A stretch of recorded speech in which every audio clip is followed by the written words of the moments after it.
जीवन में सफल होने के लिए जरूरी है श्रेष्ठ जनों की सीख। आज सबसे बड़ी आवश्यकता है अनुभवी व श्रेष्ठ जनों के सुझावों को जीवन में सम्मिलित करना। यदि हम इनके सिद्धांतों को जीवन में शामिल कर ले तो प्रत्येक व्यक्ति का जीवन सफल हो जाएगा। उठो, जागो और योग्य श्रेष्ठ जनों के पास जाकर ज्ञान प्राप्त करो। ये वेदांत की सीख है और इसी में वेदांत का उपाय और विधि भी वर्णित है। दोनों चीज़ें चाहिए होगी, तुम्हारा उठना और तुम्हारा जागना। तुम्हारे अंदर की घटनाएं हैं, ये पहली बात है। और दूसरा, श्रेष्ठ लोगों के पास जाकर बैठना, जो कि साधारण तल पर देखे तो तुमसे बाहर की घटना है। दोनों में से अगर एक भी अनुपस्थित है तो बात बनेगी नहीं। आप उठ गए, आप जग गए, लेकिन जिनसे सीखा जा सकता है उनके पास बैठने की आपकी कामना नहीं, चेष्टा नहीं, इरादा नहीं, तो आपकी अपनी निजी यात्रा बहुत दूर तक नहीं जा पाएगी।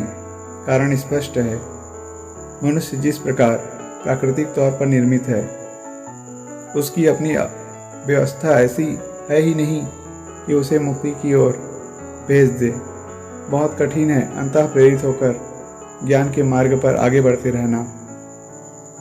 इतिहास में हम जितने भी बुद्ध जनों का पता चलता है, उन्होंने सबने ही कभी न कभी किसी न किसी रूप में अपने से बाहर की किसी ज्ञानवान सत्ता के सामने सर झुकाया था एवं लाभ प्राप्त किया था।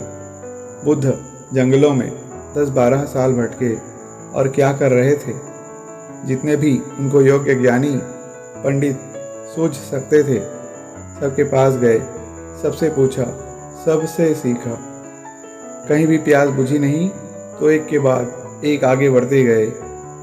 हम नहीं कह सकते कि किसी एक गुरु से ही उनको ज्ञान प्राप्त हो गया, लेकिन जिनकी भी उन्होंने संगति की, जिनसे भी प्रश्न पूछे, उनसे पूछे बिना शायद ज्ञान प्राप्त ना हो पाता। वैदिक परंपरा गुरु के पास बैठकर बात करने की, प्रश्न करने की और सीखने की रही है। यही श्लोक आगे कहता है कि ज्ञान प्राप्त करना उतना कठिन है जितना छुरे की धार पर चलना। इससे भी हमें पता चलता है कि क्यों बहुत कम लोग होंगे जो सच्चाई के स्रोत के निकट जाकर के कुछ पूछने और सीखने की चेष्टा करेंगे, क्योंकि हम पैदा ही होते हैं अपने भीतर बहुत सारी कालिमा लिए हुए। हम कहते हैं कि आज कोई ज्ञान प्राप्त करना नहीं चाहता। हम कहते हैं ज्ञानी मिलते नहीं, ज्ञानी को पा लेना आसान है, ज्ञानी के पास बैठना मुश्किल है। कठिनाई इसमें नहीं है कि ज्ञानी उपलब्ध नहीं है, कठिनाई इसमें है कि ज्ञानी के विरुद्ध हमारा अंतर जगत बड़ा विरोध करता है। और नहीं कोई मिल रहा हो ज्ञानवान, तो ग्रंथ तो है ना, पुस्तकें तो है ना। आज तो तकनीक का ज़माना है, पुस्तकों के अलावा भी अन्य माध्यमों में ज्ञान उपलब्ध है, फिर भी लोग जाते नहीं। वजह वही है जो आज से 3-4 हजार साल पहले थी। छुरे की धार बड़ी पैनी है, भीतर कुछ कट जाता है, लेकिन जो तैयार नहीं है वो मार झेलने के लिए, वो फिर अपने आंतरिक अंधेरे में ही सोया पड़ा रहेगा।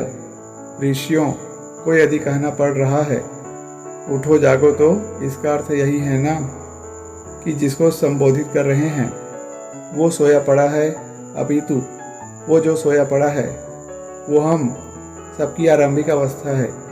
दुर्भाग्य यह है कि बहुतों की वो आरंभिक अवस्था उनके अंत तक चलती है। वो वहीं से शुरू करते हैं अपनी बेहोशी में, घोर बेसुध सोए हुए, और उसी में नींद में स्वप्नरत उनका जीवन कट जाता है। उनको मृत्यु प्राप्त हो जाते हैं। अधिकांश लोगों के जीवन बेहोशी से मृत्यु तक की एक बेसुध यात्रा है। ऋषि यही नहीं होने देना चाहते। जितना भी प्रयत्न हो सकते थे उन्होंने किए हैं। जो जानते हैं उनके पास स्नेहपूर्वक बैठे तो उपनिषदों के पास जाए, उनके पास स्नेहपूर्वक बैठे और सादर समझे।